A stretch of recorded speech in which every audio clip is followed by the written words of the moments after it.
They say it's not a very nice thing to start on the left foot when you wake up in the morning, so let's not start on the left foot.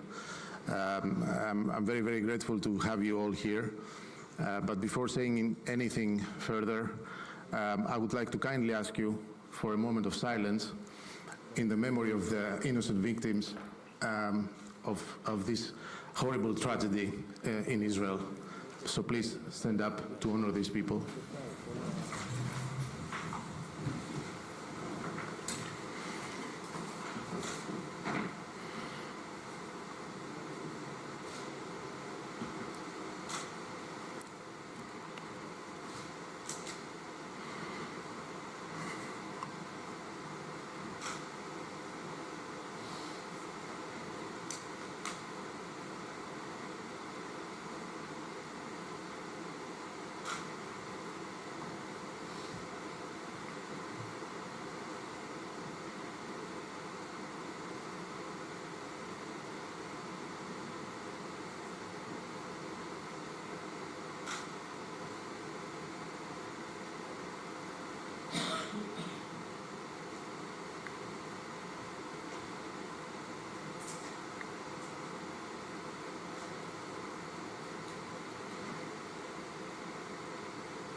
Thank you very much.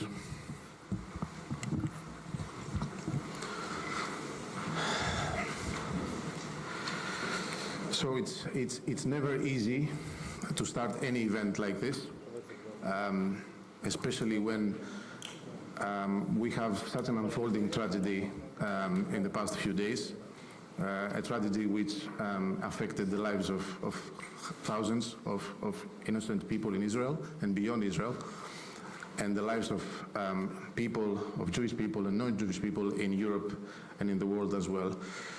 I have to be very honest with you, and that will be a very short opening. We were thinking as EJA not to hold this conference in the beginning when this happened. We've decided to go forward because I believe that this is exactly the time where we should show that we are strong, we are resilient, and we are support our brothers and sisters. We are supporting our brothers and sisters in Israel and in the world. So one of the main reasons why we are all here, and I would like to thank you all from the bottom of my heart for coming, is this. It's a clear exhibition of solidarity, of resilience, of strength and support to all the people of Israel and beyond. Having said that, it is also very clear that this happens to be the first important European meeting where so many important people, politicians, ambassadors, academia, decision makers, relevant stakeholders are gathering after the attack of Hamas in the south of Israel. So let us use this opportunity to make something good out of it, to send all the positive messages we can send, and at the same time to try and make sure that European Jews will be continuing to feel safe in Europe. That's apparently not a given. It's apparently and it is inconceivable that in 2023, almost 2024, we are listening to voices. I don't even want to repeat what was happening over the past few days in Europe against these innocent victims, against Jews. We should really take action and stop this.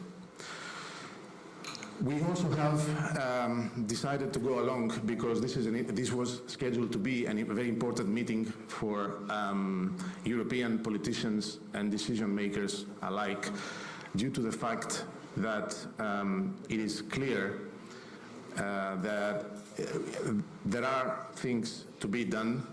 The tragedy in Israel highlighted that in the most horrible way. It is clear that we need to take action. Words are far more not enough anymore. And it's clear that by gathering here we need to send the right messages. And I could not think of anybody better to do that except members of parliaments, except diplomats, except relevant stakeholders, decision makers from all over Europe. So I applaud you for having the time to join us here. We also need to find out why Croatia and the region were selected for this conference. It's not something that we usually do.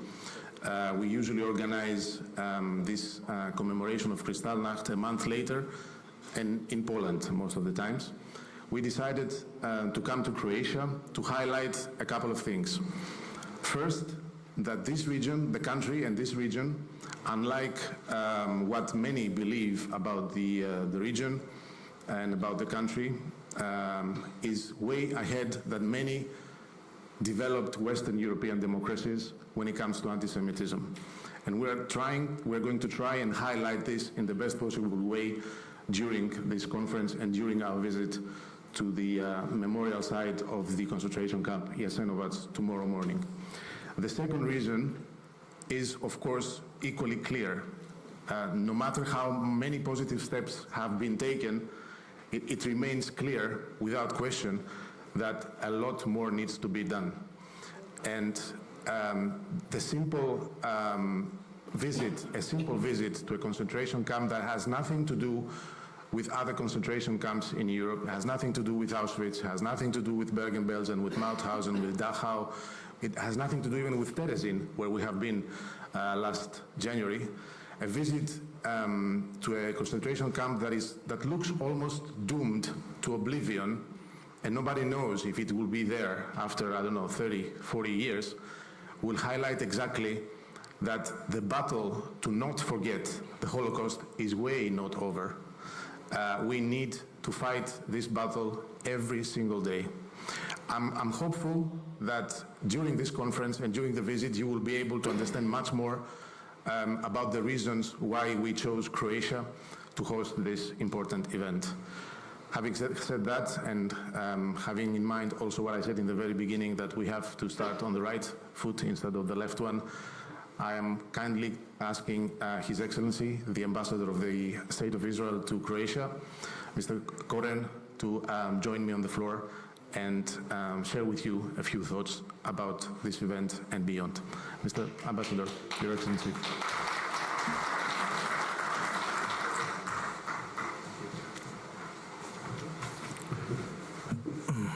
Dear friends, ladies and gentlemen, thank you for coming.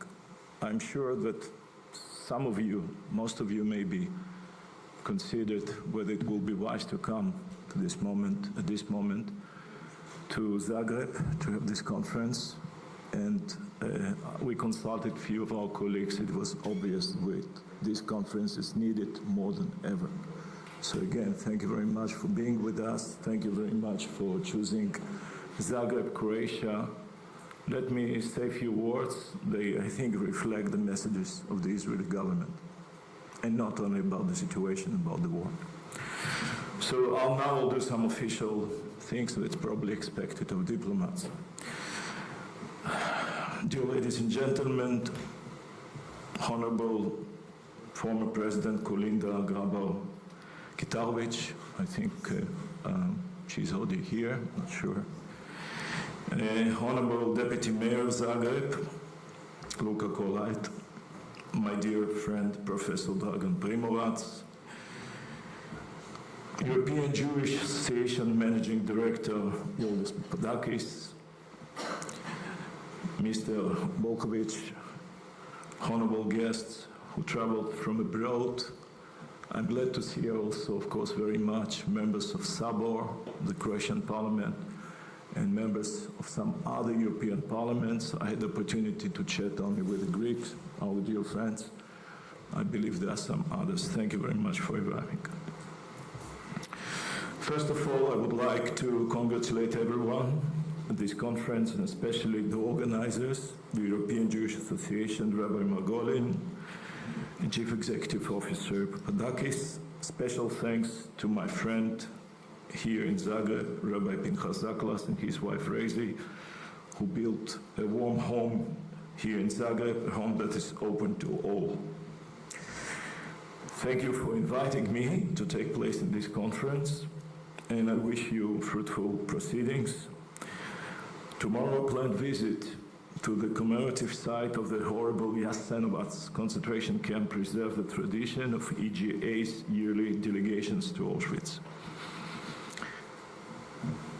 Ladies and gentlemen, we are gathered here in Zagreb, one of the European capitals, to an important reason: to discuss and to share insights and experience on combating modern anti-Semitism. However, a war rages in my country, the State of Israel, a war that, as you know, was waged upon us by the Palestinian terrorist organization Hamas. Hamas is ISIS. Should be. I'm seeing you were exposed to terrible pictures, horrific pictures of slain, butchered families. This war was initiated with the blessing of Iran, or to be more precise, its radical regime.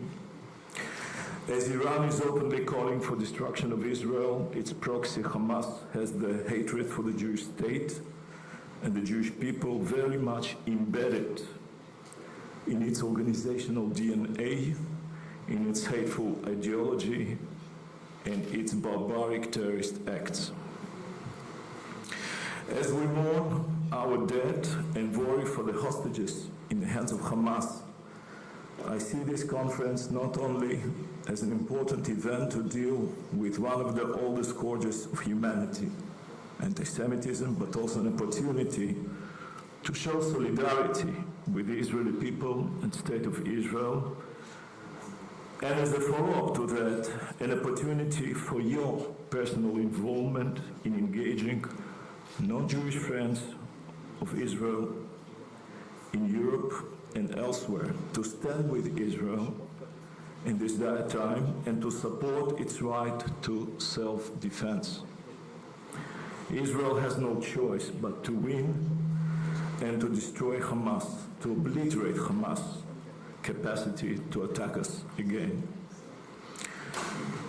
If to make a few observations regarding the topic of the conference, one should remind that when we speak about different sources of anti-Semitism in Europe, the most recent one comes, unfortunately, from the part of the radicals that claim to represent Islam. ISIS was the major inspiration in the execution of murderous attacks against the Jewish communities. Many places in Europe, we can remember, of course, France, Belgium, and elsewhere. But so is also Hamas, its ideology, unfortunately, embedded deeply among many migrants from the Middle East and Northern Africa who arrived to Europe and even farther. So please be vigilant, as the sad experience shows, the war can also reach the Jewish communities all over the world. I'm sure that the local authorities are aware of this renewed danger and will be interested to ensure the security and well-being of the communities. The war against Hamas, similar to other past crisis events, also opens the door to violent outbreaks and anti-Semitic incidents of various kinds around the world. On social networks, there are expressions of support and joy for the atrocities. Can you believe it? And conspiracy theories with delusional accusations toward the State of Israel. ADL monitoring shows that expressions of hatred and calls for violence against Jews and against Israel are on the channels of Telegram and other social networks, and they are used by extremist elements, and there is an sharp increase since the beginning of the war. What starts online, as you know, usually doesn't stop there and often gets a violent expression in the physical reality, as we saw recently in London, New York, Sydney, Miami, and in Europe. This is what we are up against. This is what we fight. Dear friends, I have also a message here to our friends in Croatia. First of all, thank you for your support of Israel. Thank you indeed. Secondly, Croatia is presiding over EJA. I'm sure you know what EJA stands for. In this way, it is its role of Croatian presidency to promote the fight against anti-Semitism in all its forms, including the forgiving attitude towards anti-Zionism, which is denial of the right of the Jewish people to self-determination in their historical homeland. As we know, this approach also led to the appeasement and forgiveness towards Palestinian terrorism, and even to the justification of the so-called armed resistance, whose real goals are now clear to all us without any doubt. Once again, I really hope that all the friends of Israel in Europe, including Croatia, will follow the only correct path that has been created now when Hamas has shown everyone its true evil face.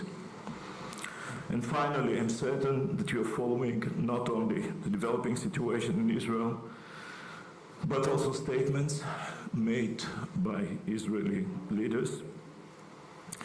We know this is the darkest of times.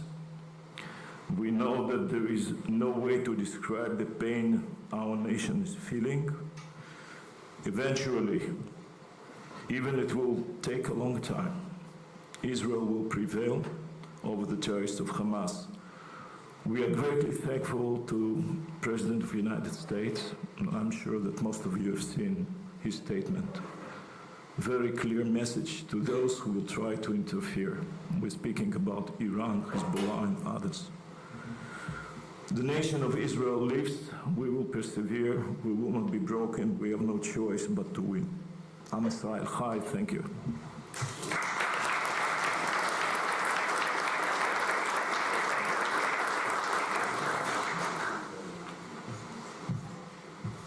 Thank you very much, Your Excellency. I mean, these words are actually touching the hearts of everyone, I think. And of course, we will have the pleasure to have you in the first panel, which is going to be dedicated in the actual situation in Israel. Without further ado, I would like to call on stage the Deputy Mayor of Zagreb, Mr. Luka Kolat. We are very happy to be in Zagreb. We are very happy that he is here. So please, Mr. Vice Mayor, the floor is yours.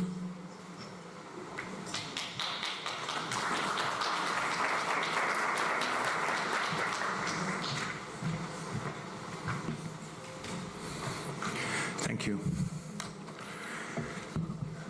Dear ladies and gentlemen, distinguished guests, dear Mr. Ambassador, at the beginning, let me use the opportunity to convey warm greetings from the Mayor, Tomislav Tomašević, and the entire city administration on this occasion of the European Jewish Association Holocaust Remembrance delegation to Zagreb and Jasenovac.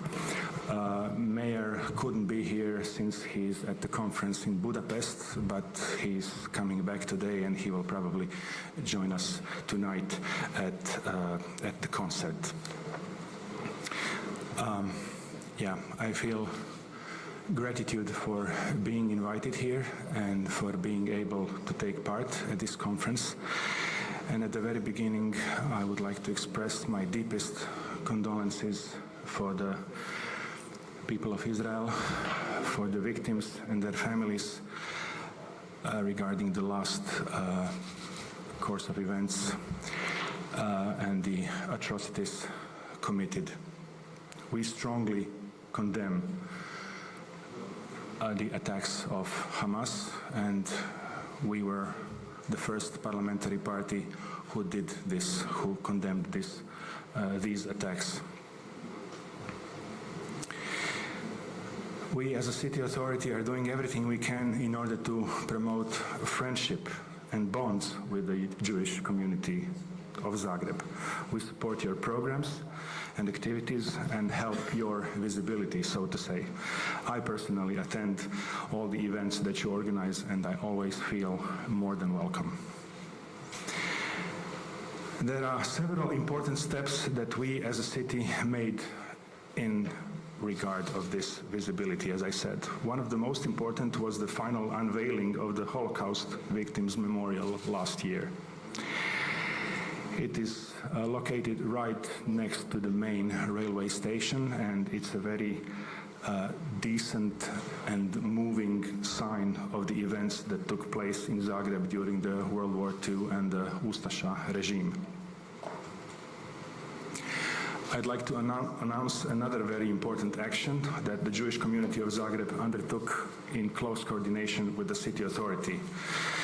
And it's a process of designing and building the new synagogue at the place of the old one that was also torn down during the Ustaša regime. It's not going to be just a synagogue, it's going to be a cultural and social center of the city. And I myself, as a deputy mayor, am very, very happy to see how this process will go on. And I will do everything I can in order to help you on that path. Finally, I wish you a pleasant stay in Zagreb, and I wish you a fruitful conference. Thank you.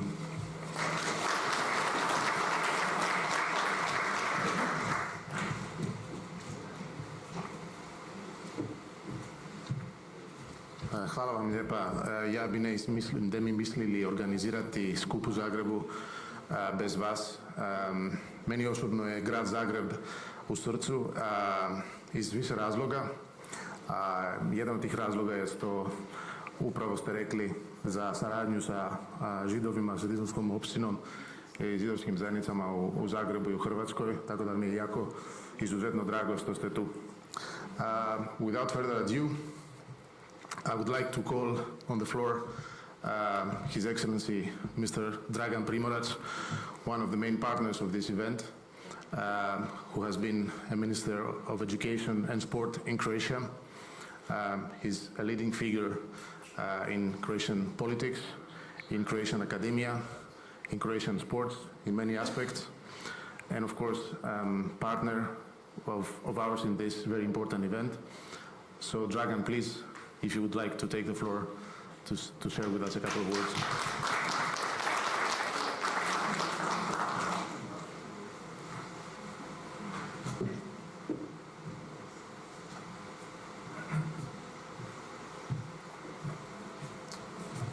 Dear friends, first I would like to welcome you and all my friends from European Jewish Association. Thank you, Rabbi Jakobs. I know that Chairman Mergi is coming a little bit later on. And Managing Director Yorgos Papadakis, thank you for outstanding work. Thank you for collaboration. Thank you for your heart. Thank you for your vision. And thank you for fulfilling everything that you promised. We need leaders and people like you. At the same time, I am honored to have with us today outstanding man, dear friend, who is doing remarkable things for Croatia and Israel, Ambassador Koren. We're almost like a family. We are coordinating so many activities with Croatian Israeli Business Club. And thank you, Gary, for everything what you're doing for our relationship. Indeed, I'm representing today Croatian Israeli Business Club, and our president, Professor Misoni, is with us. And I'm very honored and happy to introduce you to a few gentlemen who are coming as a very special guest. One of those is a dear friend, Ari Mittelman, who is coming from the United States of America, and she just came for this event. He's the author of the fantastic book, Part of the Righteousness, that he's going to discuss later on. Ari, thank you so much for coming. Indeed, Moti Giladi, Idan, and quite a few friends from Israel that came and they are today on behalf of Croatian Israeli Business Club.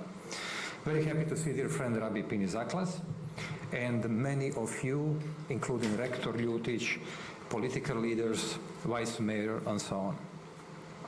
In my opinion, European Jewish Association is doing marvelous things in bringing and revealing the truth, fostering Jewish life in Europe, developing the knowledge of eradication, hate, and the stereotypes, fighting anti-Semitism, and opening doors for true friends.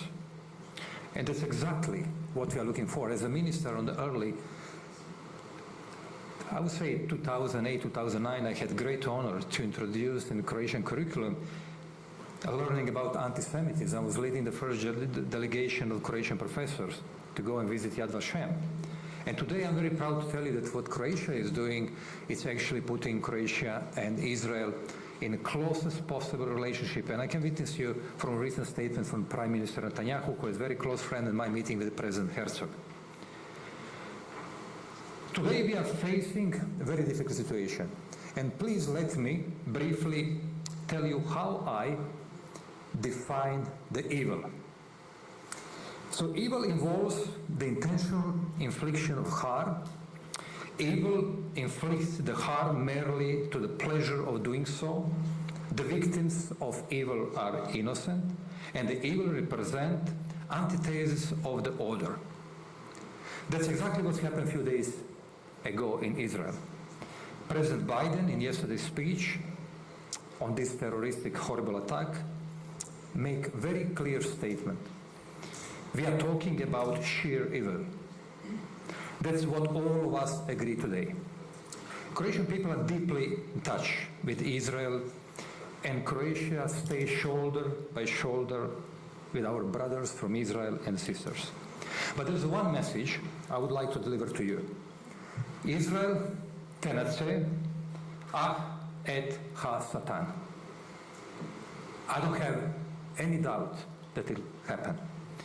I established Croatian-Israeli Club with the president of my mentor, President Perez, in 2010 during his visit to Croatia. And it's a remarkable things that are happening between our countries, our nation, on a different occasion. We have so many meetings, and so far more than 4,000 people attended our events on economy, on the science, and just a few days ahead of us, Rector Ljutic, who is rector of the Split University, which is doing remarkable things, actually starting one of the first program bringing Israeli and Croatian professors. He's going to visit Israel. So thank you so much, Professor, for all your efforts. Many months ago, when we started collaboration with Croatian Israel Business Club, with the embassy of the Israel in Zagreb, we planned the event that we are going to have tonight. It's going to be very unique to see 2,000 people waving with Croatian and Israeli flags with a very strong message. Evil will not prevail. I wish you a very pleasant stay in Croatia, and God bless Croatia and Israel. Thank you so much.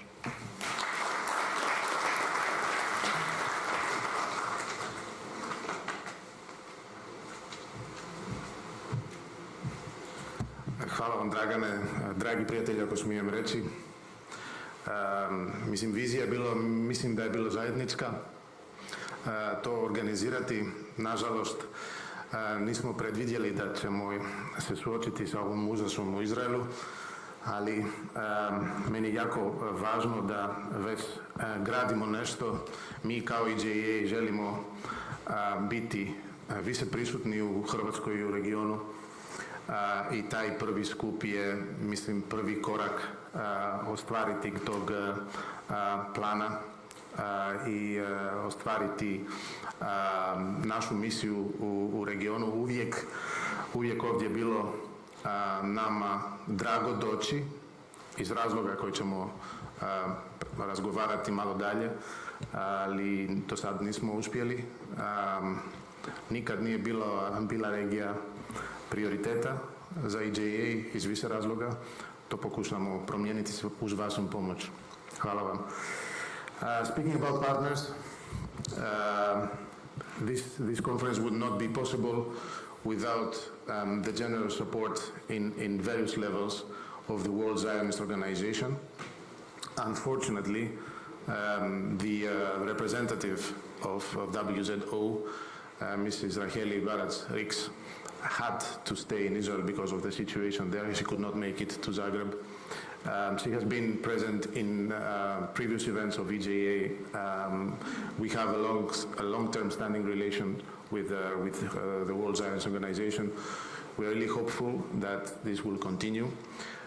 She sent us a short video message from Tel Aviv So I would like really to listen to this carefully, especially because she sends some very, very important messages. If we are ready to show the video message, please.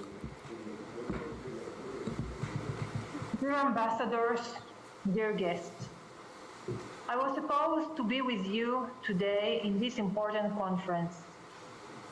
But unfortunately, in the past several nights, I sleep with my kids in a bomb shelter. And in this case, I think it's much more important for me to stay with them. Israel is under attack. And it's not just a phrase. This is our reality right now. I'm not live close to the Gaza borders. I live in the center of Israel. But do you know what does it mean? It means it's exactly 1 hour by driving from my house to the Gaza Strip. But it's exactly 1 minute to run to the bomb shelter when there is an alarm. This conference is about fighting anti-Semitism, and they killed in a massive massacre young children, young Jewish children, only because they are Jews. 260 young adults that went for a party were murdered in the party. 110 out of 800 citizens of Kibbutz Be'eri were slaughtered and burned alive in their houses. They moved from door to door and brutally killed young, innocent children, mothers, elders, and then they abusing their bodies and put it on the social media. Maybe the number of thousands, 1,000 murder is not means a lot to you, but comparing to our population, it's like saying that in the 9/11 attack, 25,000 people were killed. Every one of us knows someone who got killed. Close neighbor, relative, friend, fathers. This barbarian action is only caused by murderous racism, and this has a name: anti-Semitism.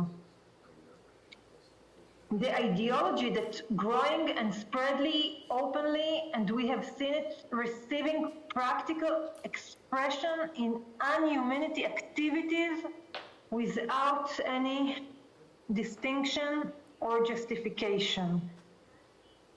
The Hamas is acting exactly like the ISIS, Daesh, and we must not let it any legitimate. By daily basis, my department is dealing with combating anti-Semitism. But right now, we fight for the narrative, so the whole world will know. We must not stay silent again. There is no political ideology and no struggle that can justify cold-blood murder of children in their mother's hands. The only motive here is anti-Semitism. Dear guests, again, I'm sorry I'm not with you, but I do need you by our side. So nobody will stay silent this time, because right now we fight for humanity. Israel will stay strong. Israel will win. Thank you, and have a pleasant conference.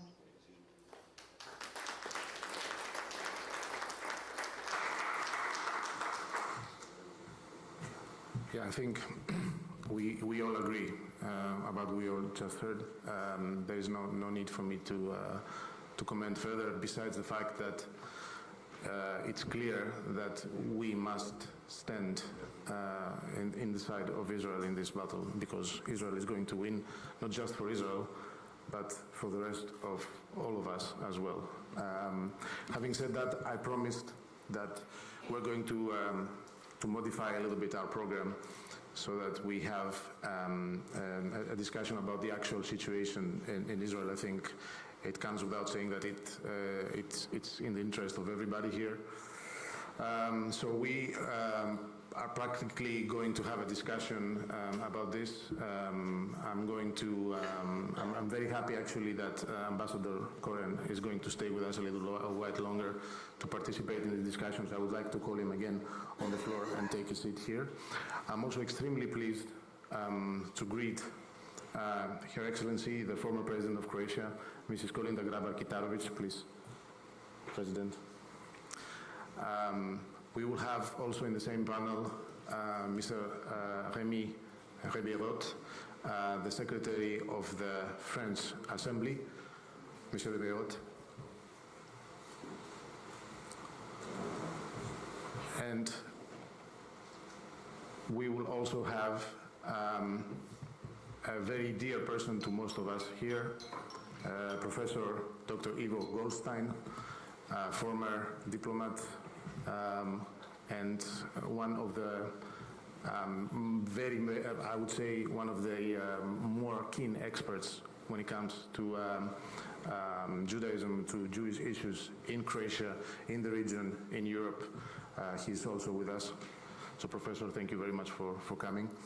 And the discussion is going to be moderated by the EJA Southeast Coordinator, Mr. Romano Bolkovic, whom I would like to call also on the floor.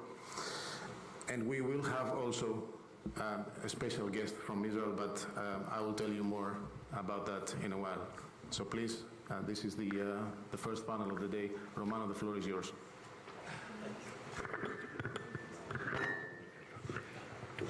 Well, thank you very much. Yorgos, good morning, and thank you for your participation on this conference. I will speak both Croatian and English. It depends. Gospođo predsjednice, Madam President, hvala lijepo što ste došli na današnju konferenciju i možda ne bi bilo zgorega da počnemo s jednim neuobičajenim pitanjem. Vi ste često godinama u Ukrajini i alibi za napad na Ukrajinu je nevjerojatan pojam denacifikacije. Što uopće možemo misliti danas onda pod pojmovima antisemitizma i nacifikacije kada se oni ili nacizma kad se oni tako olako koriste? Možete govoriti ili na hrvatski ili na engleski. Može. Good morning, everyone, and first of all, let me apologize that I will not be here with you for the whole day because I have to travel to Mumbai today to the International Olympic session.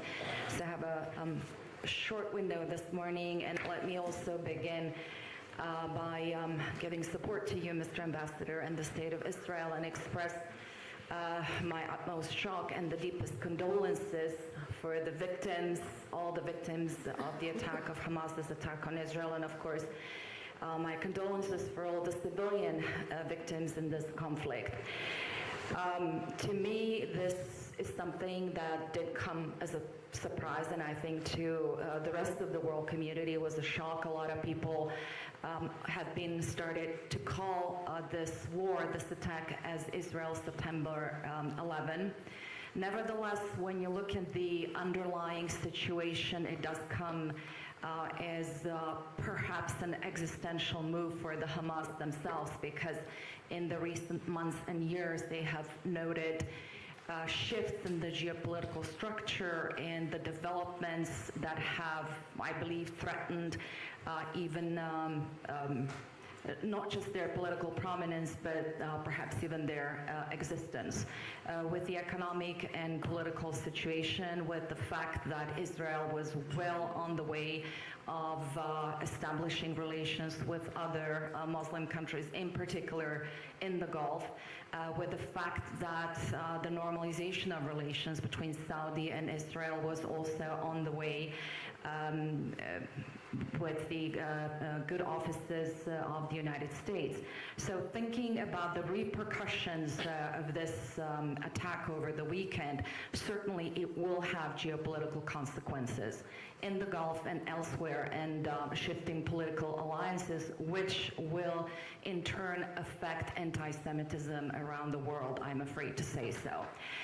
If you look at the situation in Ukraine, and I travel there, as you said, Romano, quite often, and I talk to people, of course I'm not privy to every information. And yes, unfortunately, in every country of the world, we do see xenophobia and anti-Semitism. However, the levels that I have seen in Ukraine are no different from any other of our countries or from the EU. So anti-Semitism in that context, or denazification, as it was called by Russia, was taken as an excuse. It has been part of the disinformation campaign in order to justify the unprovoked attack on Ukraine, the aggression against Ukraine, and occupation of its territory. And what is worse, killing civilians, destroying civilian infrastructure, and basically employing scorched earth strategy, what we see with Hamas's attacks on Israel in the past few days as well. So the issue was that the denazification was taken as an excuse for a country that claimed World War II to be its greatest war and its greatest success, to mobilize internal population, but it has also affected the international community, and it has shifted focus from what is actually happening against Jewish communities and the Jewish population around the world to the propaganda that was pushed again to justify as one of the biggest justifications for the war in Ukraine. Thank you very much. Mr. Ambassador, Your Excellency, where do we go from here after all those horrible scenes and these tragic events in your country, in Israel? Again? Where do we go from here now after all those horrible things? Yeah, thank you, Roman. There is no straightforward answer for that, but I would like, first of all, again, to thank the organizers of this conference and to thank Madam former President for good and warm words, and just to inform you that she visited Israel a few times, official visit, and also she participated in an important international conference in Yad Vashem. Well, as I mentioned in my opening statement, we have no choice. We cannot afford to Hamas recuperate. It's not just another round of violence that it was called in before. We cannot be expected to restrain ourselves. We understand we don't want to create humanitarian disaster, but if you want to blame someone, don't blame us. Blame Hamas. Again, as it was stressed a few times, Hamas is ISIS. They're not representing all Palestinians, but unfortunately, Palestinians paying the price. Hamas was elected when Israel left Gaza. And our so-called moderate Palestinians,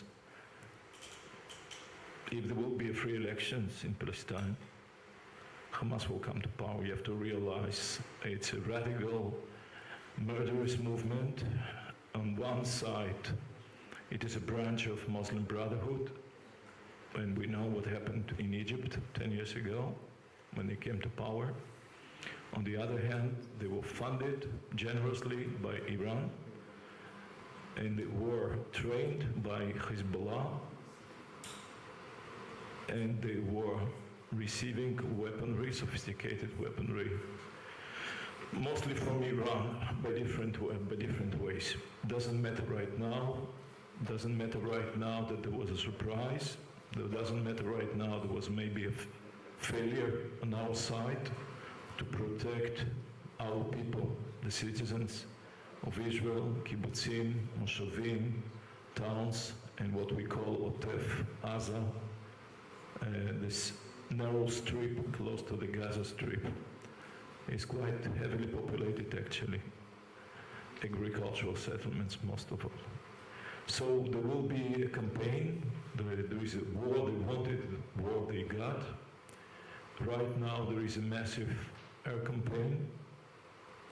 We're targeting military targets as they defined by international humanitarian law.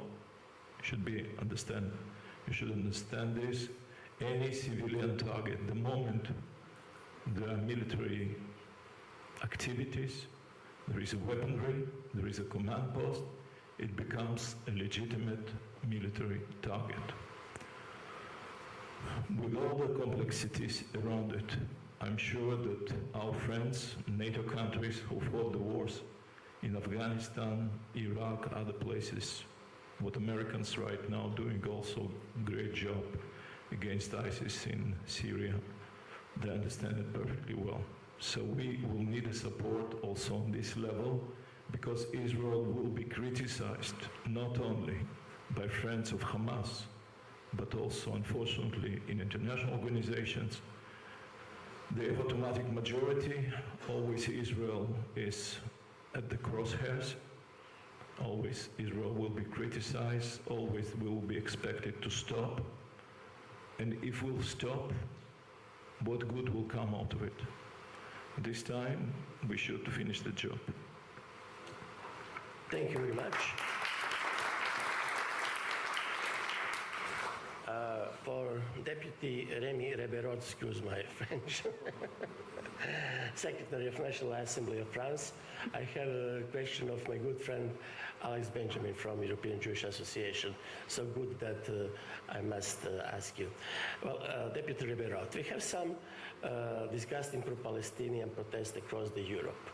We saw that, and there is also an increase in security at synagogues and Jewish buildings in France.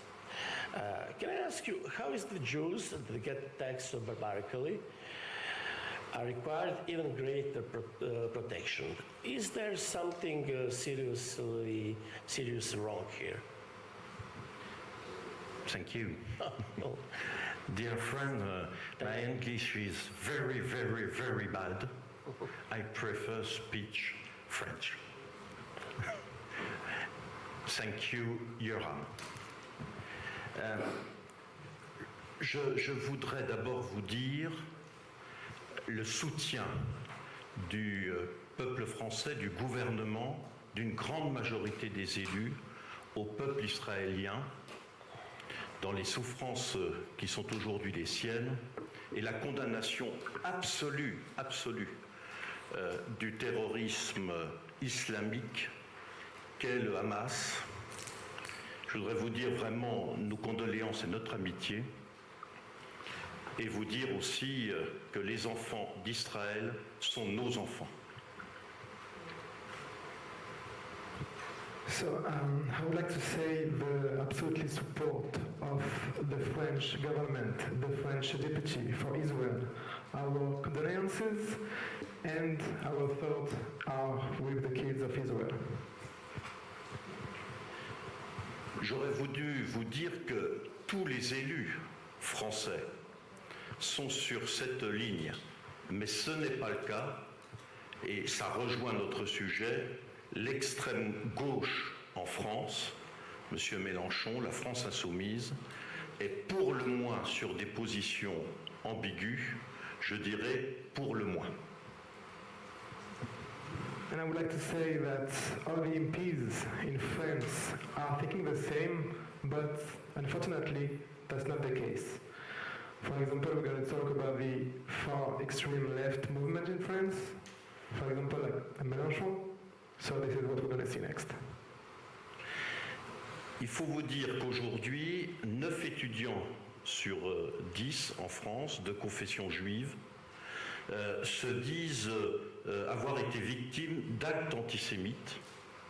Alors ça va de remarques douteuses à de véritables agressions pour 7% d'entre eux, ce qui est quand même extrêmement préoccupant. Here's some facts about anti-Semitism. 9 Jewish students out of 10 faced anti-Semitism during their studies, whether it's jokes about the Shoah, hate speech for 45% of physical attack.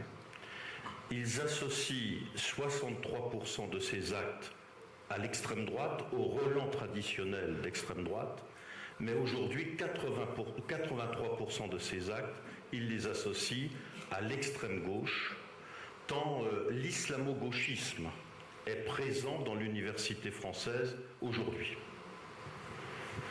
It comes at 63% from the extreme right wing, but also from the extreme left wing for 83%. Bien sûr, il y a des actes encore plus larges que l'université, même si à l'université, la ministre, aujourd'hui, a dû rappeler, la ministre de l'Enseignement supérieur, a dû rappeler aux responsables d'université la nécessité de faire remonter tous les actes et de prendre des sanctions extrêmement fortes. So of course there are some problems at the universities, at colleges, but now the minister is really willing to know about all these kind of acts. Il y a régulièrement des inscriptions de symboles nazis dans des cimetières, sur des immeubles, et puis il y a les crimes que je ne rappellerai pas, mais qui ont marqué l'actualité récente de notre pays depuis 2012. There are more and more Nazi signs on buildings, at colleges, and let me remind you all the attacks and crimes that happened in France these past years. On estime qu'en France, en 2022, l'an passé, 262 actes antisémites ont été commis sur des personnes, petits ou actes plus importants. We can say that 222 anti-Semitism acts happened in France in the past months. Vous comprenez pourquoi le ministre de l'Intérieur, dès dimanche, a pris la décision de protéger tous les lieux, synagogues bien sûr, mais tous les lieux où il pouvait y avoir un risque pour la communauté juive. You understand now why the Interior Minister takes some measures to protect synagogues and every Jewish establishment. En fait, tout se passe comme si deux antisémitismes aujourd'hui s'additionnaient en France. It's like we have two different kinds of anti-Semitism together in France. Une forme, j'allais dire, hélas, traditionnelle, celle de l'extrême droite. Aujourd'hui, l'extrême droite française a une stratégie de masque, a une stratégie de respectabilité. Mais en réalité, je crains qu'elle n'ait pas fondamentalement changé. Of course, the traditional one is the right extreme, like the extreme right wing, but you have to know that they didn't change in France. It's like they are wearing a mask, but even if the name change, their ideas don't change. Un sociologue français dit que l'extrême droite a mis son antisémitisme au niveau infrapolitique. Wow, okay. So it's like their anti-Semitism is under their political ideas, like they are hiding it. D'abord parce que cet antisémitisme est très présent chez les sympathisants et chez les électeurs du Front National, devenu Rassemblement National. Because this anti-Semitism is very present for all the members of the old Front National, now RN, so Rassemblement National. Et 50 candidats aux dernières législatives avaient fait preuve par le passé de comportements antisémites, dont M. Bruno Gollnisch. And 50 candidates from this party had and showed their anti-Semitism faces, like Mr. Gollnisch. Deux députés élus sont des très proches de Nick Griffin et l'un a même tenu une librairie négationniste. Some of them are really close to Mr. Griffin, and one of them even had an anti-Semitism library with like books about anti-Semitism. Et une de nos collègues parle de génocide anti-français pour porter son combat contre l'avortement ou pour lutter, dit-elle, contre le grand remplacement et le complot sioniste international. Some of them are spreading ideas about international conspiracy with Israel in this whole conspiracy, of course. Sans parler de leur fréquentation de personnes qui ont un relent antisioniste et antisémite fort, messieurs Chatillon, Soral ou Delcroix. And they are very close to very anti-Semite person like Soral, for example. Mais il y a une forme plus récente, c'est celle du sionisme, de l'antisionisme et de l'antisémitisme d'extrême gauche. But there is a new form now, and it comes from the left wing, extreme left wing. J'allais dire son prétexte, c'est le conflit israélo-palestinien.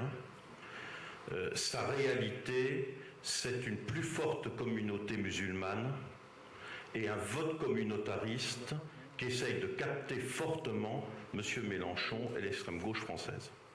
They are using the Israeli conflict to get some votes from the Muslim community in France. Et leurs arguments, la communauté juive est unie, elle est riche, elle a du pouvoir dans les médias et dans la finance, bref, elle est capitaliste et donc il faut la combattre. So they use the hate of Israel to say that Jews equal money, equal finance, equal capitalism. And these ideas are spreading. Et deux députés de la France Insoumise ont invité M. Corbyn à leur débat au moment des élections. Ça montre bien que ces thèses-là avancent au niveau de l'extrême gauche française, ce qui est très inquiétant. And two deputies invited Mr. Corbyn, and it shows that this kind of idea are spreading each day. Your Excellency, thank you very much. Merci beaucoup. Gospodine profesore, dogovorili smo da ćemo razgovarati na hrvatskom i će vama i meni to na engleskom. Well, okay. I will start with one quote by Faulkner. Faulkner said that past is not dead. Past is even not past. But in this past of Croatia, you have bright moments as well, isn't it? Okay, then I will speak English. Thank you very much for your invitation. I'm really proud and happy to be with you. First of all, I have to say something. When Romano and me were speaking about my participation a few weeks ago, well, these horrible things which started on Saturday didn't start. So I have to say 2 or 3 sentences about the war which is ongoing. I'm telling always my students that there is no text without context. And this text is how to understand what is happening, because many people on the street here and there are asking me, give me just a general information of what is going on to understand in, let's say, 30 minutes or 1 minute or 2 minutes or so. And I'm saying, well, this are only 3 possible participants who are responsible for. And the first one is Hamas, the second one is Hamas, and the third one is Hamas. Of course, I'm neglecting for the moment some other participants which Mr. Ambassador mentioned, but Hamas as a criminal organization, and we have to start and to finish with it with that with that information. So everything what is going on or will go on in next few days or weeks or even month will be linked or understood by the history and present situation in Hamas and around Hamas. Going back to what Mano was saying about Croatian history and the Jews and Jewish history in Croatia, last year I published a book on anti-Semitism in Croatia.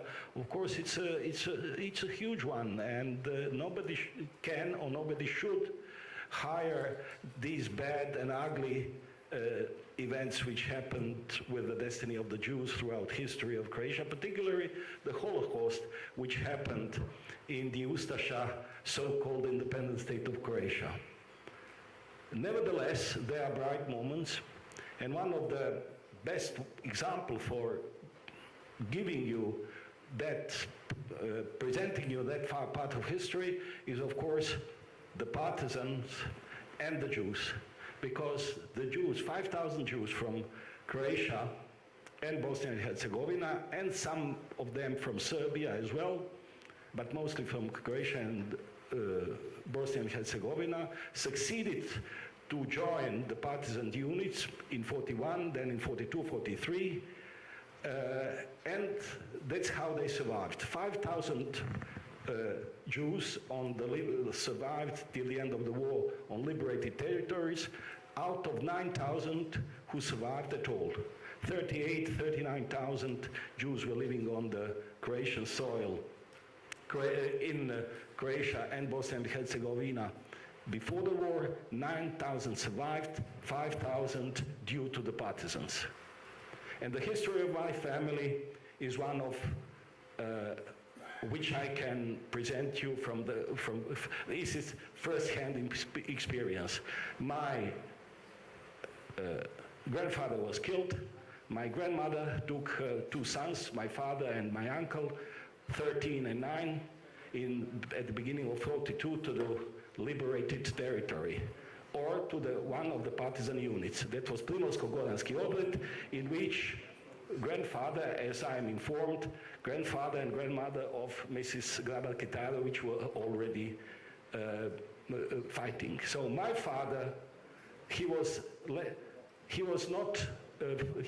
than 14 years old, joined the fighting unit, and he was fighting. He was not the victim of the Holocaust. He was directly opposing the enemy, taking the rifle, and he was not afraid. He got the Medal of Bravery, one of the biggest during the Second World War, which was given to the partisans. So this is something which shows that the history is neither black nor white. One of the best examples is this one. Thank you very much. Thank you very much. Okay, I will ask Mr. Koren, His Excellency. Mr. Ambassador, Mr. Koren, is there any possible solution for this problem with not just Hamas and Hezbollah and the problem in Israel, but the problem not just on Middle East, but this deep problem with all this area in which, well, I understand this problem as a kind of metonymia for, international relations. Is there any possible universalism in which we can imagine the answer on this big problem? Because, when you start to think, about, you mentioned all those conspiracy theories, participation or maybe motive of Russia, motive of Iran, and so on and so on. We can never stop, to build all those conspiracy theories, and there will be no answer. What is your answer? Okay. again, there are no simple solutions, and if you're trying to look what happened in the second half of 20th century, in beginning of this century, with major powers try to resolve issues starting from Vietnam to Afghanistan, you know, they didn't resolve them. So unfortunately, there are complicated conflicts, complex conflicts, which is really hard to find simple solutions. One of the reasons is, of course, when you look on our neighborhood, Middle East, and you look on level of development and challenges, internal challenges, with nothing to do with the state of Israel. Poverty, climate change, a lot of young people without any future, employment. Well, you in Europe feel it with migrants coming to your shores. So not everything connected to Israel, not everything Israel is capable to resolve. But as Israeli national anthem, Hatikva, hope. So there is a lot of hope in our people. And Dragan is not here, Primorac, right now, but he was a good friend of Shimon Peres, and Shimon Peres was a great visionary who was convinced that the future probably will be a future of cooperation of Great Middle East, where all sides can benefit. Maybe some people think it's naive. Maybe it was too premature. Indeed, it was too premature, because later, as you know, Arab Spring came. But it was also a reflection of internal problems which exist in the Middle East, nothing to do with Israeli-Palestinian conflict. And then recently, very recently, and I'll basically touch on this point shortly, another idea came, which we are trying to realize, and someone else trying to block this idea, and I'm speaking about Abrahamic Accords. So the effort of Abrahamic Accords, it exactly touches this point. We have to create a different scenario, optimistic scenario, to show that Israelis, Jews, and Arabs can cooperate. Okay, so we're very much thankful to leadership of United States in this case and support of Europe, including of Croatia, of course, is the fact that this framework was built recently, 3 years ago, with quite modest but strong participation. I'm speaking about our cooperation with the United Arab Emirates, with Kingdom of Bahrain, Kingdom of Morocco, and of course, we cannot forget also the peace agreements that we have with Egypt and Jordan. As imperfect they are, they're definitely the best we can get.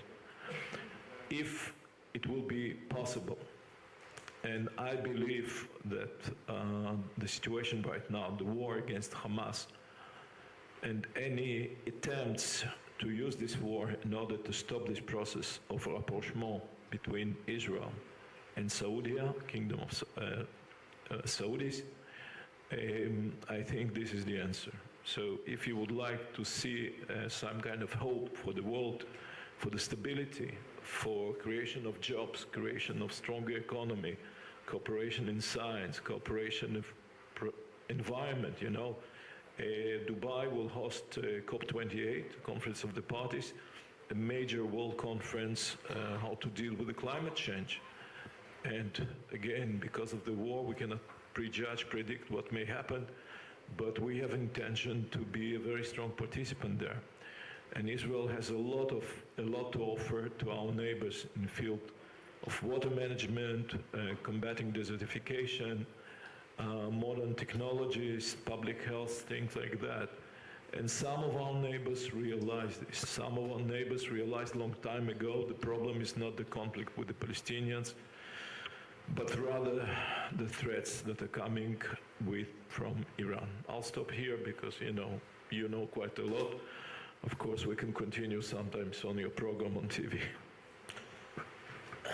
Thank you very much. Madam President, one of your many activities, between many activities, is a sport. And well, you are a member of high international body, and we have very nasty examples on one very, very cruel practice in sports today. A few months ago, or a few weeks, I don't know, but this year, for Israeli sportsmen, was not allowed. They are not allowed to take participation in one. I don't know where was it. In Indonesia. We will continue to make long story short with this practice of dividing the world. On this example. Thank you, Romano. And indeed, before when we talk about today's conference and the panel, we could not foresee the events that would happen over the weekend. So in a way, the whole discussion today has been wandering a little bit to and fro. But as I said, I'm just on my way to the IOC session in Mumbai.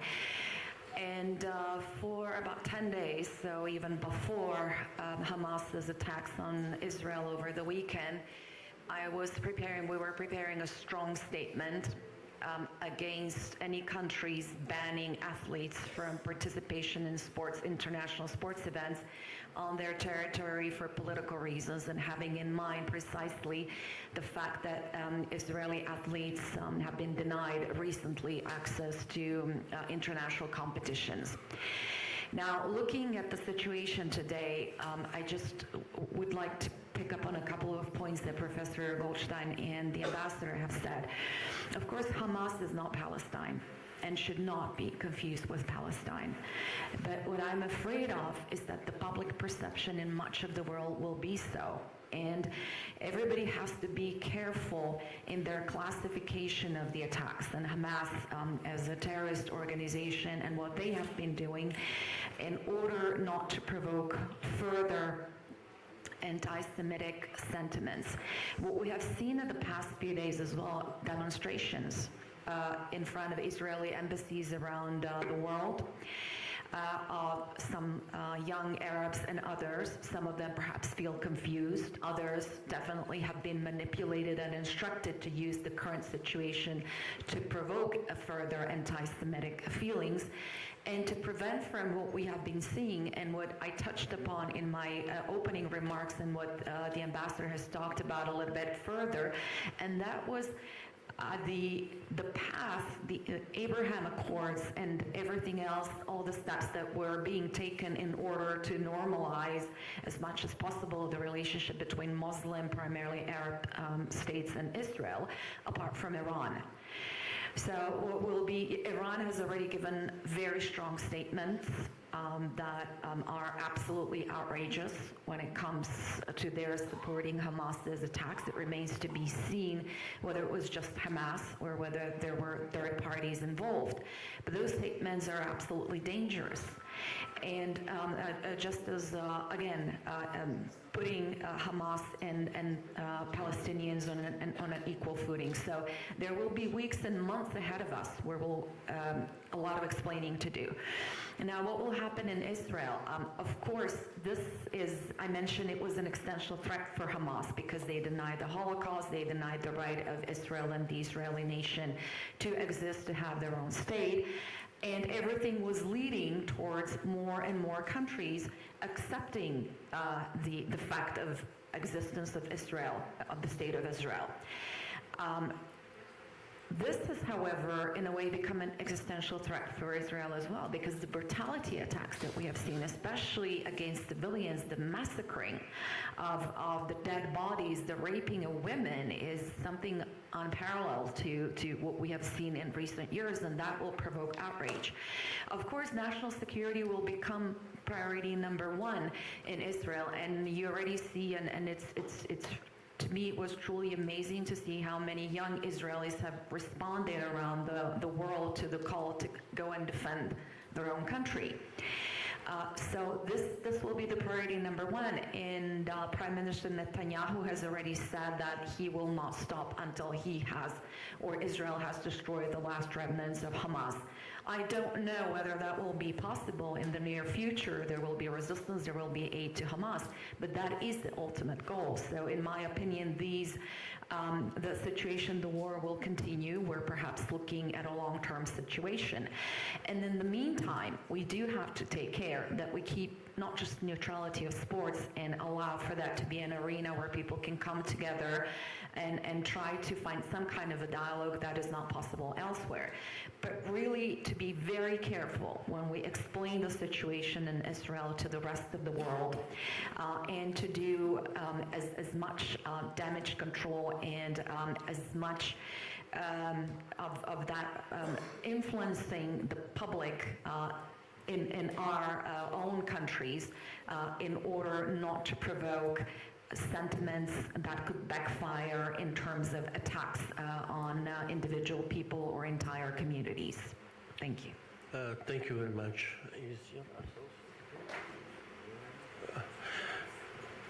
Please.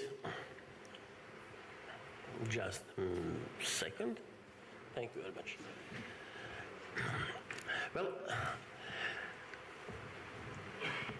after this horrible attack and tragedy in Israel, we are talking about pure evil, radical evil, and we use all those good syntagms which are in common in our language since Hannah Arendt and so on. But I will use one quite different description. This attack on 3,000 or 1,000, 2,000, doesn't matter, young people who got a party is attack, and this rapes of women and so on, is attack on humanity. And at the same time, it is attack on the basic core, all the good values of Western world. This is not just attack on Israel. And how will we start to understand that defending of Israel, we are defending all those basic values of a human being, of humanity?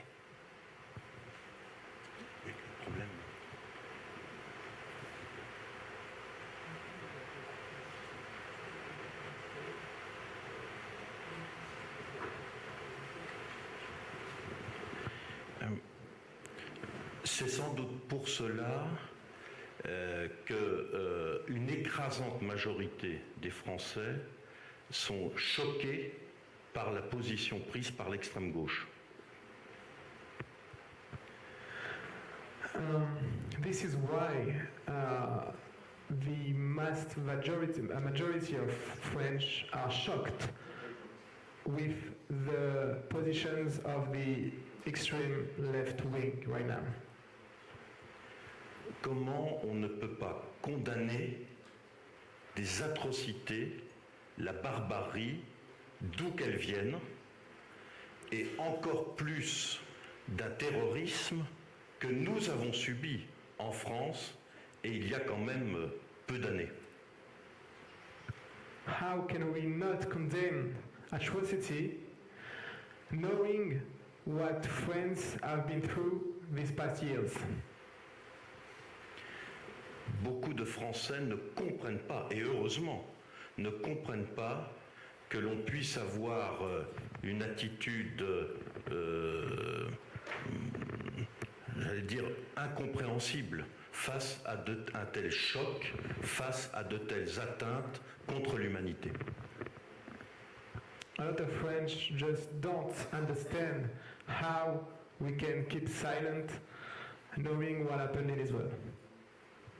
Et comme vous l'avez dit, le Hamas, ce n'est pas le peuple palestinien. C'est un mouvement qui d'ailleurs, je le crois, pèse fortement, de manière épouvantable, sur le peuple palestinien lui-même. Like you just said, Hamas isn't the Palestinian people. C'est pour ça qu'on est tous abasourdis par certaines positions prises en France au nom de cet antisionisme et au nom de cet antisémitisme. il y a une haine d'Israël qui visiblement sert un discours politique. This is why we are all shocked with the position of the far left wing. And I think there is a position which has a goal, and this goal is political for the extreme left wing. Que voulez-vous que je vous dise de plus? Nous avons été très choqués qu'il n'y ait pas une unanimité qui s'exprime face à une telle violence, à une telle barbarie. Et comme vous l'avez dit, nous sommes obligés de protéger aujourd'hui des lieux fréquentés par la communauté juive et de mettre des moyens importants pour les protéger et d'être très vigilants. Mais Élise vous parlera du plan qui a été mis en place par le gouvernement pour lutter contre l'antisémitisme, plan qui monte en puissance, mieux qualifier les faits, les sanctionner beaucoup plus fortement, et puis toute la dimension éducative. Nous nous sommes sans doute à certains moments couvert les yeux pour ne pas voir.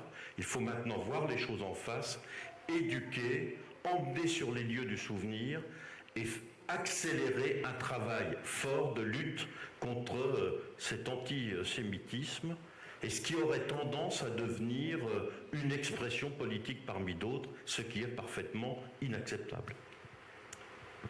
What can I say? We are all shocked that some deputies get silent about what happened in Israel.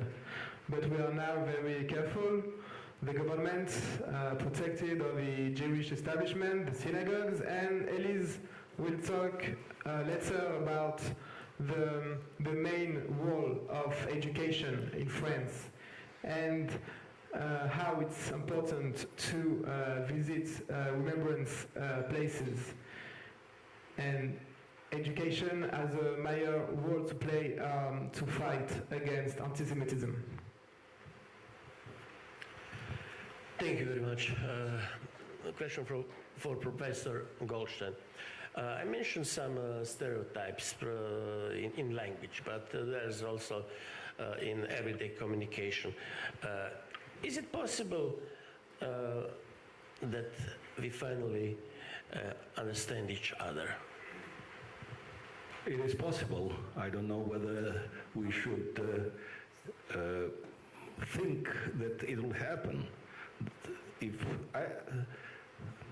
Before, when I was younger, I was an optimist. I'm not a bad pessimist for the moment, but let's say that I'm a cautious optimist at this moment. Mr. Ambassador spoke about possible reconciliation on the Middle East with Israeli neighbors, and I hope that this will become truth. Definitely, we have to speak about not only, you said, stereotypes. We have to speak about tolerance. We have to speak about cooperation, about coexistence, about compassion. More than ever, we have to say nevermore. Well, sometimes people are telling me, well, you are saying this for years and for decades, nevermore. Plus que jamais. Yeah. So, but at the end, what can we do instead of saying that? And this is a very mighty weapon. If we don't say it, then everything is on the floor and everything can happen. So we are pointing out that we are still here trying to understand each other in Croatian, each other, the different, those who are others and who are different. In Croatian we would say drugi, drugačiji. So throughout these weeks when we confronted with the migrant crisis for once, not for the first time, here in Croatia, there are some voices from this and that side, and I'm insisting on understanding the horrible situation in which 95 or maybe 99% of the migrants who are trying to reach Croatia or reach some other countries in Central and Western Europe, in what horrible situation they are. And I try to understand them, of course, and I'm trying to tell the people around me to understand those people who are in a need to do that, to come all the way from Afghanistan or Pakistan or Nepal to come here and to try to find a job. And they find it. Of course, there are many people here in Croatia who do accept them as normal human beings. On one hand. On the other hand, I do not understand some news and some people in the camps somewhere in Greece who were cheering in the refugee camps, cheering the attacks of Hamas on Saturday. That's what we were informed yesterday or the day before yesterday. So we have to fight for the better world. Maybe it's futile. I don't think it's futile, no. Maybe somebody thinks that it's futile. It's not. It's not. So this conference, what it is about in this conference, to understand each other. And you came here from Brussels to understand Zagreb and Croatia. Thank you very much for that. Well, I think that it could be a final message. This may be utopian, but optimism. Thank you very much, Your Excellence, Mr. Koren. Madam President, thank you very much. Thank you very much for your participation also. And, well, once again, thank you for this message.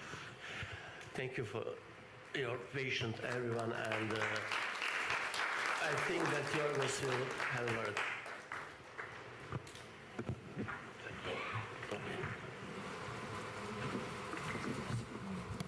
Thank you very much.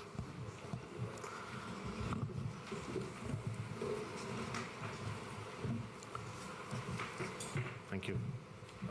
Yes.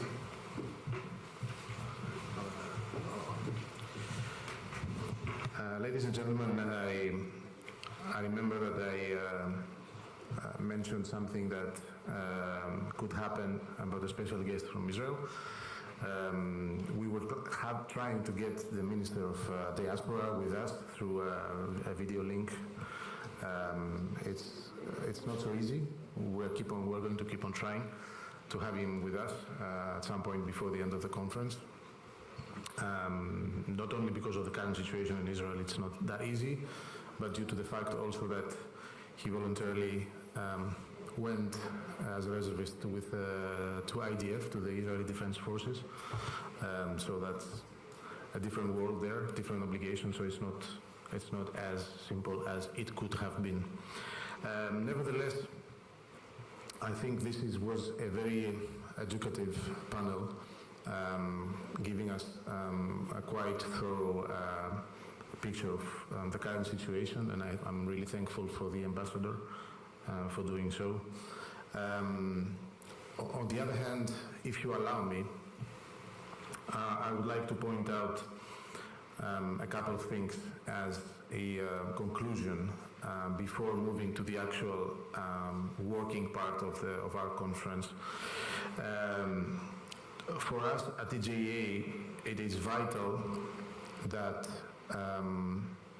the decision makers in Europe condemn what happened in Israel, and not just in words, but also in deeds. And having said that, we have been witnessing a quite, I would say, unfortunate situation with EU officials announcing that the funding to the Palestine Authority stops, and then a few hours later, a corrective statement by the Commission saying that, yeah, but it's not quite stopping. We might need to get a consensus from the member states and so on and so forth.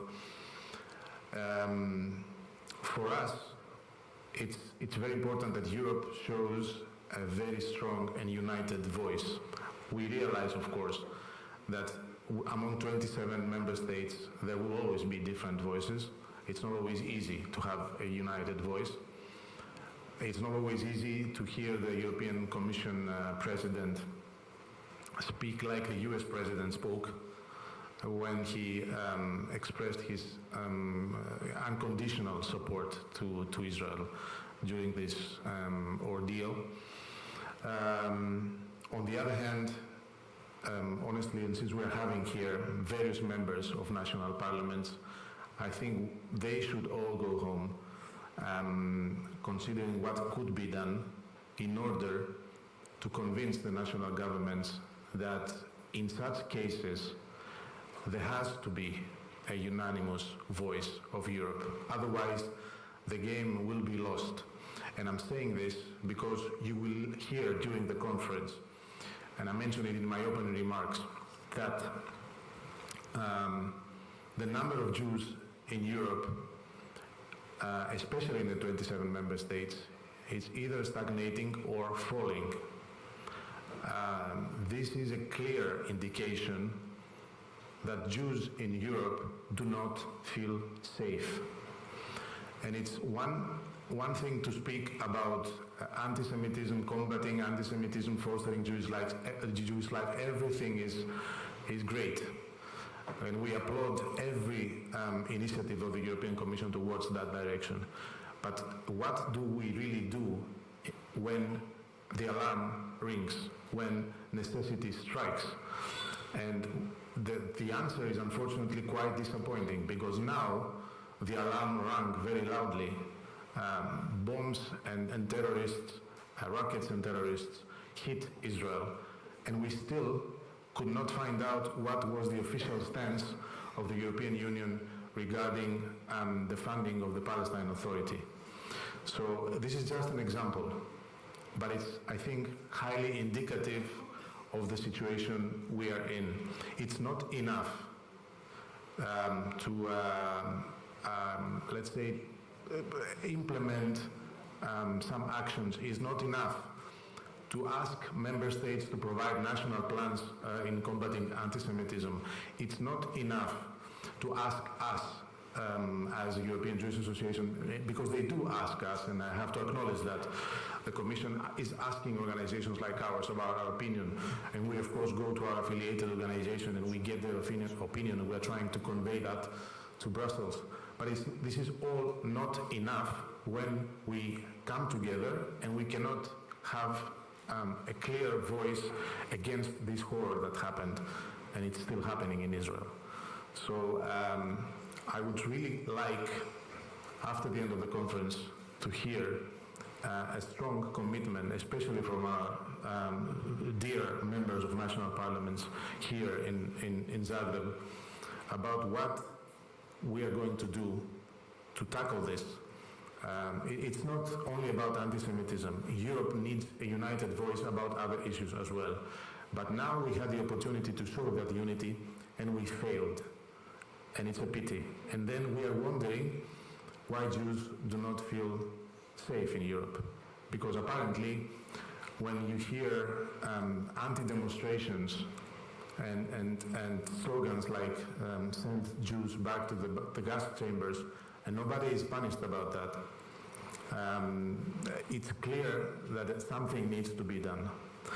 And that's why, in concluding this, it is really very, very pleasant to be here, because unlike other, so-called advanced European member states, Croatia, and I'm sure that this can be verified also by a lot of you who went out in the streets of Zagreb the past few days, has always been very hospitable to Jews. People were seeing our guests walking around the streets of Zagreb, greeting them and expressing their sympathy. This is not self-evident. This is not a given. It is not happening in other parts of Europe, or at least to that extent. So we have to greet that, and we have to ask ourselves why this is not happening in a wider scale, and why, when the opposite happens, when hate speech strikes after such a tragedy, why we don't take the adequate measures to tackle it. I don't want to keep you much longer. This would conclude the special part of the conference about the actual situation in Israel. I would kindly offer you a very quick coffee break so that we can move with the rest of the program, starting from a very, very interesting panel discussion based on the findings of a survey by our partners about anti-Semitism in this particular part of Europe. And then we'll have hopefully interesting panel discussion with three members of national parliaments from Greece, Serbia, and Bulgaria, exactly about what needs to be done in deeds and not just in words. So please feel free to enjoy a really short 10-minute coffee break, and we'll resume immediately after that with the panel. Thank you.